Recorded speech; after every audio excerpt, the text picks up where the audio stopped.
Reformeris reguliuojasi spyruoklėm. Yra 3 raudonos spyruoklės, jos yra visos vienodos.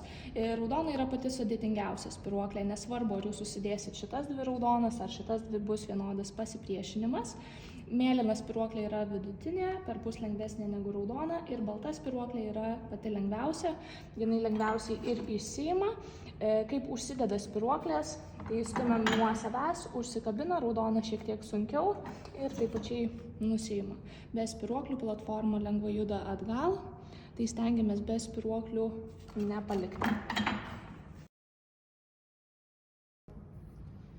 Čia turim pėdų atramą, jos aukštis reguliuojasi su šita dalim, tai stumiam ją nuo savęs ir tada jie gali nusileisti pilnai žemyn ir taip pačiai pasikelti pilnai į viršų.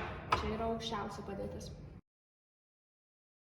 Turim taip pat medinę pėdų atramą, prie jos rasit diržą užsikišti, dažniausiai pėdoms naudojam, ir šone reformerio čia turim medinę lazdą.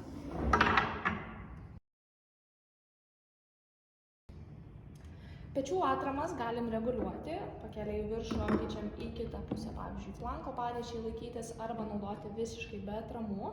Taip pat čia turim galvos atramą, kurią galim pakelti per vieną laiptelį šiek tiek aukščiau. Ir gale rasit virves ant kabliukų, kurias naudojam tiek į rankas, tiek į kojas.